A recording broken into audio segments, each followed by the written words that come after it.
اور میرا نبی کہہ رہا ہے کاش میرے ماں باپ زندہ ہوتے، اور نہیں تو میری ماں زندہ ہوتی تو تم دیکھتے میں کیا کرتا، میں عشاء کی نماز کے مصلی پہ ہوتا اور میں سورۃ فاتحہ پڑھ رہا ہوتا، اور ادھر سے میرے گھر سے میری ماں مجھے کہتی محمد، تو میں ماں کے لیے نماز توڑ دیتا۔ سبحان۔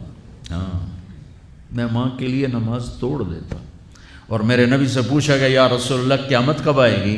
یہ بچیاں غور سے سنیں، سارے سنو پر یہ خاص طور سے سنیں۔ آپ نے کہا اللہ کو پتہ ہے، کہ یا رسول اللہ کوئی نشانی بتا دیں۔ تو آپ نے کہا جب بیٹیاں بھی ماؤں کو ذلیل کریں گی تو قیامت آئے گی، جب بیٹیاں بھی ماؤں کو ذلیل کریں گی تو قیامت، ان تلد الامۃ ربتہا، جب ماں کے ساتھ بیٹیاں نوکر جیسا سلوک کریں گی، نوکرانی جیسا سلوک کریں گی تو قیامت کے نکارے پہ چوٹ پڑ کے رہے گی۔ یہ نہیں کہا جب کفر پھیل جائے اور جب اسلام مٹ جائے گا، حالانکہ قیامت تو اس وقت آئے گی جب دنیا میں ایک مسلمان باقی نہیں رہے گا۔ یہ واقعہ کی سنگینی کو بتانے کے لیے فرمایا جب ماؤں کو ذلیل کیا جائے گا قیامت آ جائے گی۔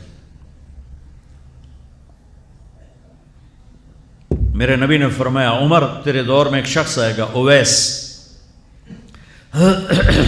اس کا قبیلہ ہوگا مراد، آگے سب کاسٹ ہوگی قرن، اویس بن عامر، اسے دعا کروانا، وہ کالے رنگ کا ہوگا، چھوٹے قد کا ہوگا، اور اس سے دعا کروانا، دعا تو بھی کروانا، علی تو بھی کروانا، علی اور عمر اویس ان کے لیے دعا کریں۔ انہوں نے پوچھا کیوں؟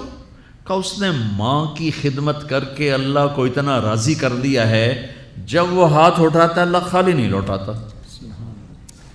اللہ کی قسم عمر و علی کو اویس کی دعا کی ضرورت نہیں تھی، امت کو پیغام دینا تھا کہ مائیں ذلیل ہو رہی ہیں آج، اور باپ جوان اولاد سے چھپتے پھر رہے ہیں، تو میرے رب میرے نبی نے یہ آگے پیغام دینا تھا کہ نبی ہو کر رسول ہو کر کہہ رہے ہیں کاش ماں ہوتی تو میں اس کے لیے نماز توڑ دیتا۔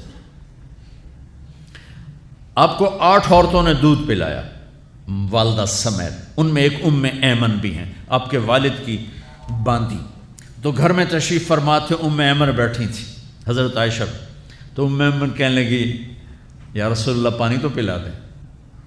تو اللہ کے نبی ایک دم اٹھے تو حضرت عائشہ ناراض ہو گئی، ایمن اللہ کا رسول کو کہتی پانی پلا، کہا تو اور کیوں نہ کہوں، میرا بیٹا ہے میں نے دودھ پلایا ہے۔ تو حضرت میرے نبی نے کہا ہاں ہاں عائشہ یہ میری ماں ہے، اس کا میں نے دودھ پیا ہے۔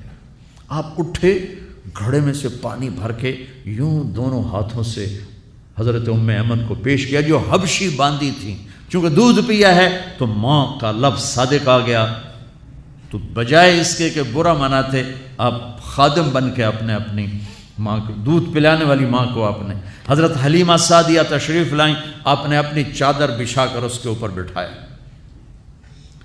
حضرت عمر کا دور خلافت آیا، وہ ہر سال حج کرتے تھے، اور بھائی کوئی اویس ہے وہ ملتا ہی کوئی نہیں تھا۔ 3-4 سال گزر گئے تو کہنے لگے سارے حج اکٹھے ہو جاؤ بھائی، سارے حج اکٹھے ہو گئے۔ آپ نے کہا سب کھڑے ہو جاؤ، سارے کھڑے ہو گئے۔ پھر آپ نے کہا یمن والے کھڑے رہو باقی بیٹھ جاؤ، تو چند ہزار کھڑے رہے باقی بیٹھ گئے۔ پھر آپ نے کہا مراد والے کھڑے رہو باقی بیٹھ جاؤ، تو 15-20 آدمی اس میں سے نکلے۔ پھر آپ نے کہا مراد کی جو آگے سب کاسٹ ہے قرن والے کھڑے رہو باقی بیٹھ جاؤ، تو صرف ایک آدمی بچا۔ تو آپ نے اس سے پوچھا تم قرنی ہو؟ کہ جی۔ اویس کو جانتے ہو؟ کہ جی میرے بھائی کا بیٹا ہے۔ وہ تو تھوڑا سا ایسے ہی ہے دیوانہ سا، آپ کیوں پوچھ رہے ہیں؟ تو حضرت عمر رونے لگے، کہا وہ نہیں تو دیوانہ ہے، کدھر ہے؟ کہا جی عرفات گیا ہے اونٹ چرانے۔ تو حضرت عمر نے علی کو ساتھ لیا اور دوڑ لگا دی عرفات کی۔ وہاں گئے تو حضرت اویس ایک جھاڑی کے نیچے نماز پڑھ رہے تھے، یہ دونوں حضرات آ کے بیٹھ گئے، انہوں نے محسوس کیا 2 بندے آ گئے، نماز مختصر کر دی۔ حضرت عمر نے پوچھا کون ہو میرے بھائی؟ کہا جی مزدور ہوں۔ تمہارا نام کیا ہے؟ کہا جی اللہ کا بندہ۔ کہا ارے بھائی وہ تو سبھی اللہ کے بندے ہیں، تیری ماں نے تیرا نام کیا رکھا ہے؟ کہا تم کیوں پوچھ رہے ہو؟ انہیں تو پتہ ہی نہیں تھا کہ عمر ولی۔ کیوں بھائی تسی کون ہو انٹرویو کرنے والے؟ تو مولا علی نے کہا یہ ہیں عمر بن خطاب امیر المومنین اور میں ہوں علی بن ابی طالب۔ پھر وہ ہل گئے، کہنے لگی میں معافی چاہتا ہوں، میں پہلی دفعہ آیا ہوں، مجھے تو پتہ ہی کوئی نہیں ہے۔ تو حضرت عمر نے فرمایا تم اویس بن عامر ہو؟ کہ اچھا ہاتھ اٹھاؤ ہمارے لیے دعا کرو۔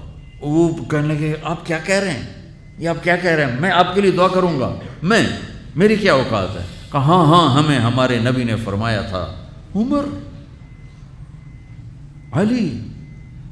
علی جنت میں تیرا گھر میرے گھر کے سامنے ہوگا، اس کے بعد کسی کی دعا کی ضرورت ہے؟ عمر میں نے جنت میں محل دیکھا، میں نے پوچھا کس کا ہے، مجھے کہا گیا قریشی کا ہے، میں سمجھا میرا ہے، جانے لگا تو کہا گیا عمر بن خطاب کا ہے، ان کو اویس کی دعا کی ضرورت ہے؟ میدان عرفات میں 1.25 لاکھ صحابہ کے ساتھ آپ اونٹ پہ تشریف فرما ہیں، اونٹنی پر، تو آپ نے فرمایا اس وقت میرا اللہ میرے صحابہ پہ فخر کر رہا ہے اور عمر پہ خاص طور پہ فخر فرما رہا ہے۔ ہمیں پیغام دینا تھا، آنے والے زمانوں میں یہ ہونا تھا۔ سبحان اللہ۔ امام ابو حنیفہ کا نام تو سب کو معلوم ہے نا، ایک اور عالم بتاتا ہوں، عبد الرحمن بن ابی لیلہ، ان میں علمی کھٹ بڑھ تھی بہت زیادہ، آپس میں بنتی نہیں تھی۔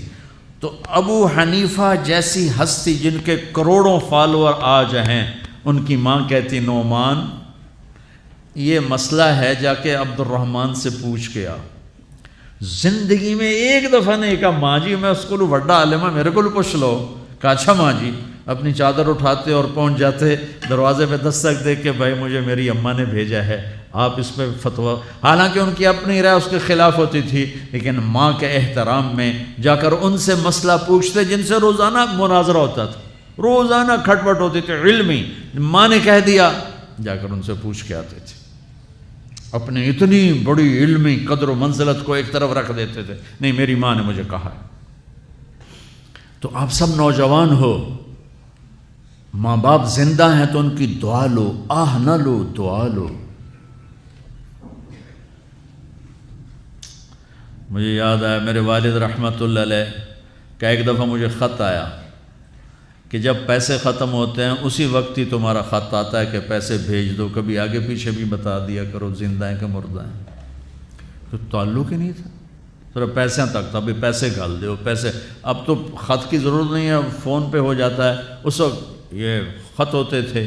تو میرے والد نے گلے کا خط لکھا، مجھے افسوس ہونا چاہیے تھا، میرے اوپر جوں بھی نہیں رہی، ہم نے والدین کی عظمت کو پڑھا ہی نہیں ہے، وہ تو در مصطفیٰ سے یہ چیز ملتی ہے، محمد مصطفیٰ کے در سے